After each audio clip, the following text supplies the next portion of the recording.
Assalamualaikum warahmatullahi wabarakatuh. Perkenalkan, nama saya Luki Widiawati dari Prodi Komunikasi Penyiaran Islam semester 4. Baiklah, di sini saya akan mereview buku Spektrum Komunikasi Massa guna memenuhi tugas komunikasi massa yang diampu oleh dosen saya, Bapak Puji Laksono.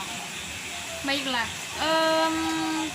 buku Spektrum Komunikasi Massa ini sangat menarik sekali dari covernya, terus mungkin dari halamannya tidak seberapa tebal, tapi ini mungkin sangat-sangat terperinci, sedikit banyak yang bisa kita pelajari dari sini. Jadi Spektrum Komunikasi Massa ini ditulis oleh Bapak Puji Laksono ya. Di sini ada biografi beliau, yaitu Puji Laksono Esos MSI. Beliau lahir di Bojonegoro, Jawa Timur pada tanggal 27 Oktober 1986. Beliau menyelesaikan studi S1 Sosiologi di Fakultas Ilmu Sosial dan Hukum di Universitas Negeri Surabaya pada tahun 2011. Dan studi S2 Sosiologi di Fakultas Ilmu Sosial dan Ilmu Politik di Universitas 11 Maret Surakarta pada tahun 2014. Keren sekali Bapak Puji ini ya guys. Saat ini beliau juga aktif sebagai dosen di Prodi Komunikasi dan Penyiaran Islam Fakultas Dakwah Usuluddin di kampus IHAJ Mojokerto, dan aktif di NBI Amanatul Ummah di Mojokerto. Saat ini beliau juga aktif sebagai Wakil Ketua IKAMSOS UNESA Surabaya. Baiklah, buku Spektrum Komunikasi Massa ini sangat cocok sekali untuk kita mahasiswa, apalagi yang terjun, yang berada di prodi komunikasi ya. Jadi kita langsung saja review dalamnya ya guys. Di sini bab pertama ada memahami komunikasi massa. Di komunikasi massa ini juga terdapat hakikat komunikasi massa, juga ciri-ciri komunikasi massa. Wow. Yang ke bab 2 juga ada media dalam komunikasi massa. Ini adalah media ya yang digunakan untuk kita berkomunikasi dengan orang lain, seperti surat kabar, radio, televisi, ataupun internet gitu ya kak. Kita bahas bagian pertama dulu nih. Pada bagian pertama buku ini itu memberikan pemahaman tentang definisi komunikasi massa dari perspektif sosiologis. Wow. Yakni bagaimana manusia secara alamiah akan melakukan proses komunikasi dari level antar pribadi sampai komunikasi massa. Terus yang bab kedua, yaitu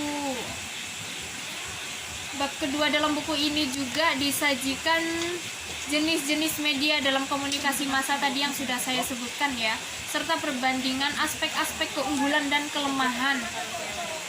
Terus yang bab 3 yaitu ada model-model komunikasi massa. Di sini terdapat model komunikasi Laswell. Yang kedua ada model komunikasi Shannon dan Weaver. Dan yang ketiga ada model komunikasi Newcomb ABX. Yang kemudian ada model komunikasi Gardner. Selanjutnya ada model komunikasi Wesley dan McLean. Kemudian yang terakhir ada komunikasi The Flow. Yang ketiga ini juga menyajikan beberapa model-model dalam komunikasi massa ya. Begitu juga pada bab keempat, yaitu ada teori-teori komunikasi massa. Ada yang keempat ini teori-teori komunikasi massa, yaitu disajikan jenis-jenis varian teori dalam komunikasi massa. Yang kemudian bab 5 yaitu ada efek komunikasi massa. Di sini membahas tentang pengaruh yang diterima oleh khalayak setelah menangkap pesan yang disebarkan oleh media massa. Kemudian pada bagian bab 6 ini dari buku ini menyajikan proses komunikasi massa dalam arus politik suatu negara. Yang mana Four Theories of the Press yang dikemukakan oleh Fred S. Siebert, Theodore Peterson, dan Wilbur Schramm menjadi pisau analisis, yakni pada proses komunikasi massa pada negara demokrasi, negara otoriter, dan negara komunis.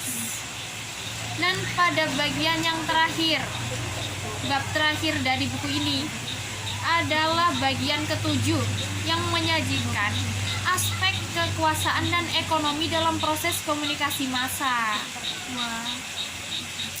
Jadi di sini ada 7 bab, dan di spektrum komunikasi ini sebenarnya ini lengkap sekali, dan ini tidak biasanya kita kalau baca buku yang tebal banget itu pasti udah lihatnya aja udah males. Kalau ini kan tidak tebal tapi kita bisa paham gitu, kita dapat memahami berbagai spektrum komunikasi massa banyak di dalam buku ini ya. Jadi konteks spektrum sendiri juga sering digunakan untuk menjelaskan warna pelangi ya guys. Di dalam konteks buku ini kata spektrum juga itu mengarah kepada pemaknaan beraneka tema yang luas dalam komunikasi massa yang dikelompokkan dalam suatu tema agar mudah difahami. Buku ini mencoba memberikan pemahaman serta sederhana dari kompleksnya cakupan tema dalam komunikasi massa. Dari pemahaman awal, yakni sifat, hakikat, ciri-ciri, media, model, teori, efek hingga aspek-aspek sosiologis dalam komunikasi massa seperti kuasa, ekonomi, dan politik dalam komunikasi massa. Buku ini sangat menarik sekali dan harganya terjangkau, sangat mahasiswable banget ya, worth it banget. Ini apa ya, bisa membantu kita banget untuk apalagi yang mahasiswa komunikasi. Baiklah, mungkin sampai sini aja ya review saya. Mungkin mohon maaf kalau ada salah kata. Terima kasih untuk semuanya. Wassalamualaikum warahmatullahi wabarakatuh. Waalaikumsalam.